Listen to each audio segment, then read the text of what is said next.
नमस्कार दोस्तों, गुंजन आराध्या चैनल में आप सभी का स्वागत है। कैसे हैं आप लोग? आशा करती हूँ आप सब अच्छे होंगे। आज हम आपको सुनाने जा रहे हैं करा चौथ व्रत कथा।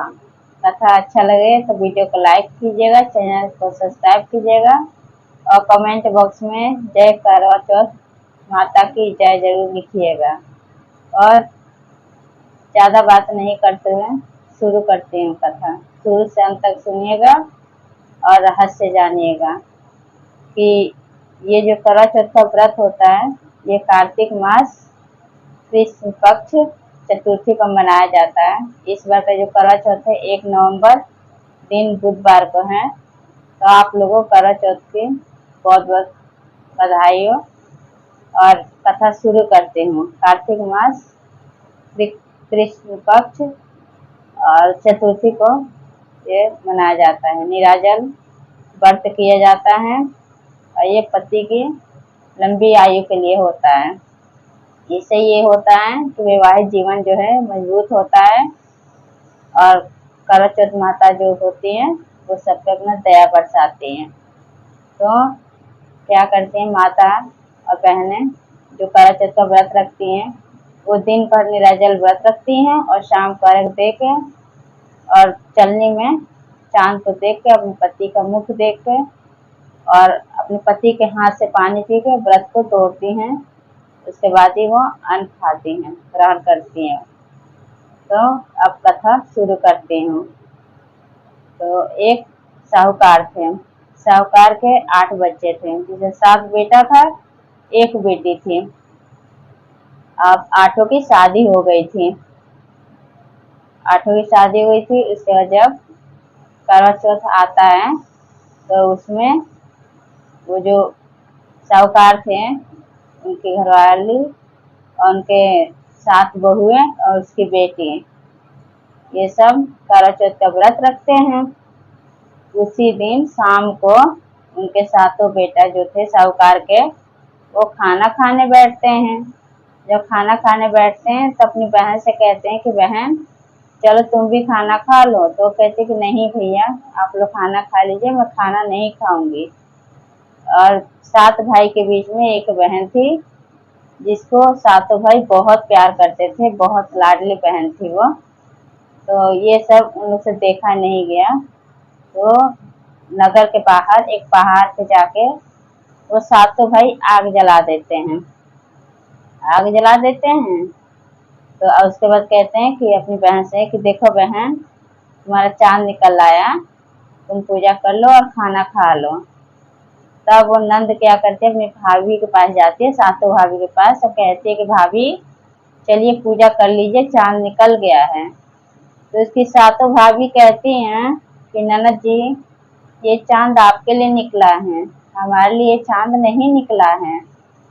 तो वो ऐसे बोल देती हैं। तो नंद क्या करते कि जाके वो आग जो जलता है उसी को देख के वो चांद समझ जाती है, समझ के पूजा करके खाना खा लेती है। पहला जब नेवाला उठाती है तो उसमें छींक आता है, और दूसरा नेवाला उठाती है तो उसमें बाल निकलता है, और तीसरा नेवाला उठाती है तो उसके ससुराल से खबर आ जाता है कि जिस भी हालत में है उसी हालत में घर चलो, क्योंकि उनके पति का तबीयत बहुत खराब है। तो जब उसकी माँ बक्सा जब लगती है सजाने, रखने सामान कपड़े सब कि मैं बक्से में कपड़ा रख दूँ, तो जब एक बक्सा खोलती है तो उसमें काला कपड़ा निकलता है, दिखाई देता है उसमें। और दूसरा बक्सा खोलती है तो उसमें सादा कपड़ा दिखाई देता है। अब ये देख के साहूकार की पत्नी जो है वो घबरा जाती हैं। तो साहूकार की जो बेटी है तो कहती है कि माँ आप रहने दो, मैं बक्सा में कपड़ा रख लेती हूँ। तो जब वो जाने लगती है तो साहूकार की जो घर पत्नी है तो अपनी बेटी से कहती है कि बेटी जब ससुराल जाना, और जो भी छोटे बड़े जो भी हैं आदमी मिले, बड़े बूढ़े, सबका पैर छूते जाना, सबसे आशीर्वाद लेते जाना। और जो तुम्हें सौभाग्यवती होने का, सदा सुहागिन होने का आशीर्वाद दे, उससे तुम वहीं पे गांठ बांध लेना साड़ी का आंचल में।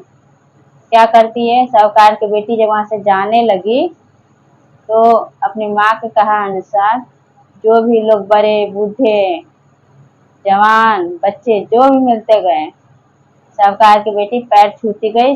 कोई कहता सुख रहो, सुखी रहो, कोई कहता पियर का सुख देखो, कोई कहता खुश रहो, ऐसे सब आशीर्वाद देते गए।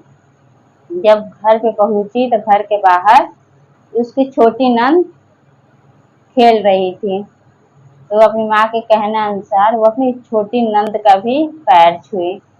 जब अपनी छोटी नंद का पैर छूती है तो उसकी छोटी नंद आशीर्वाद देती है कि सदा सौभाग्यवती भव, पुत्रवती भव और सदा सुहागिन रहो। उसकी नंद ये आशीर्वाद दी अपनी भाभी को। तो उसकी भाभी जो है अपने साड़ी का जो है वो गांठ बांध लेती है। बांध के जैसे घर के अंदर जाती है, उसका पति मरा पड़ा होता है, उसको तैयार करते हैं ले जाने के लिए। तब वो देख के फूट फूट के रोने लगती है और उसको नहीं जाने देती हैं। कहती है कि मैं भी इनके साथ जाऊंगी। बोलते हैं ठीक है चलो, सब साथ लेके जाते हैं उसको। साहूकार की बेटी को जब साथ जाते हैं तो जब उसको आग लगाने के लिए जाते हैं, जलाने के लिए, तो वो नहीं जलाने देती है। कहती है कि मैं नहीं जलाने दूंगी, मैं अपने पति के शरीर को नहीं जलाने दूंगी। फिर सब वहां पे जो लोग होते हैं वो कहते हैं एक तो अपने पति को खा भी गई, उसके बाद इसके शरीर को जलाने नहीं थी, इसके आत्मा को दुख दे रही है, इसके अपने पति के आत्मा को शांति भी नहीं दे सकती। कितना कष्ट हो रहा होगा। बहुत सारे लोग ऐसे बोल रहे थे। फिर उसके जो वहां के लोग थे ससुराल के जो जलाने साथ गए थे, वो क्या कह रहे हैं, इसको यहीं पे छोड़ दो, यहीं पर अपने पति के साथ रहेगी। वहां पे एक झोपड़ी बना के उसको छोड़ देते हैं, साहूकार की बेटी को छोड़ देते हैं। वो अपने पति के साथ रोज वहीं पे रहने लगी और उसको साफ सफाई सब करती, और उसकी नंद दिन में 2 टाइम का खाना पहुंचा देती थी। और वो क्या करती कि वो जितना भी चौथ का आता दिन व्रत रखने का वो रखती, और रात को अर्घ दे के जोत जला के उसको देखती रहती। और जब चौथ माता आती तो बोलती कि सातों भाई की लाडली बहन तुमको क्या चाहिए। तो क्या बोलती चौथ माता, मेरी पति को जिंदा कर दीजिए। वो कहती है कि मैं नहीं कर सकती, मेरे से बड़ी चौथ माता आएगी वही तुम्हारे पति को जिंदा कर सकती हैं। फिर माता वहां से चली जाती हैं। फिर आसीन के जो माता है चौथ माता वो आती हैं।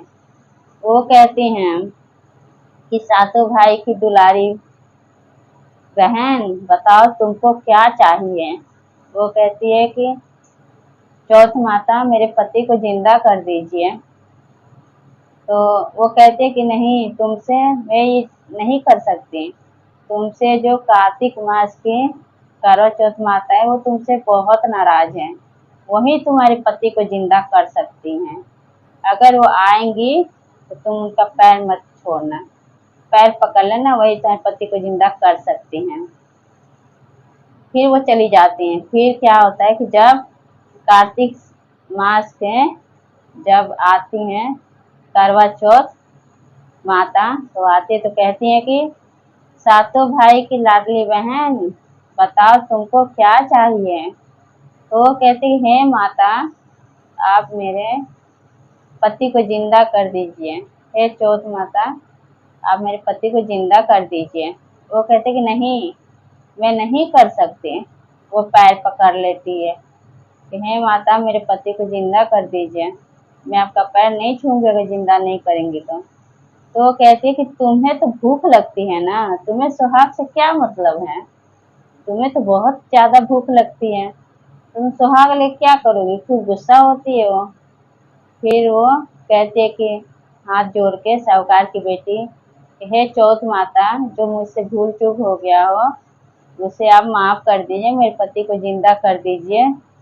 फिर वो क्या करती हैं कि आंख से काजल निकालती हैं, काजल लेती हैं, नाखूने से मेहंदी लेती हैं और मांग से सिंदूर लेती हैं और लेके उसके पति पे छिड़क देती हैं। उसका पति जिंदा हो जाता है और जब वहां से जाने लगती हैं तो एक लात उसके झोपड़ी में मारती हैं। वो झोपड़ी से महल बन जाता है और वहां से वो चौथ माता चली जाती हैं। जब महल बन जाता है तो अगले दिन उसकी नंद आती है खाना लेके, आके देखती है यहाँ पे तो झोपड़ी था, यहाँ पे तो मेरी भाभी झोपड़ी में भैया रहते थे। जब महल के अंदर जाती है तो देखती कि उसको भैया भाभी दोनों हैं, अपने भाई को देख के जिंदा खुश हो जाती है। तब उसकी भाभी कहती है अपनी नंद से कि नंद जी जाइए, मेरे सास ससुर से कहिएगा कि हम लोग को गाजा बाजा के साथ हमें लेकर जाए यहाँ से। तो बोलती है ठीक है। फिर वो जब जाती है अपने माँ के पास तो कहती है कि माँ भाभी बोली हैं कि हमें गाजा बाजा के साथ हमें लेकर जाइए और भैया जिंदा हो गए हैं। तो उसकी माँ कहते तुम पगला गई हो क्या, तुम्हें भाई के मरे हुए 1 साल हो गया है, वो कैसे जिंदा हो सकता है, तुम पागल हो गई हो। तो उसकी नंद कहते कि नहीं माँ, से भाभी ने ऐसा कहा है। फिर सास ससुर उसके गाजा बाजा के साथ जाते हैं महल जहाँ पे था वहाँ पे, और जब जाकर देखते हैं तो अपने बेटा को जिंदा देख के अपने बहू के पैर में सास गिर जाती है और कहती है कि मैं तो अपने बेटे को 1 साल पहले ही विदा कर दी थी, वो तो तू है जो मेरे बेटे को जिंदा कर दी और आज मैं अपने घर लेके जा रही हूँ। तो ऐसे क्या हुआ कि वो अपने घर चले गए।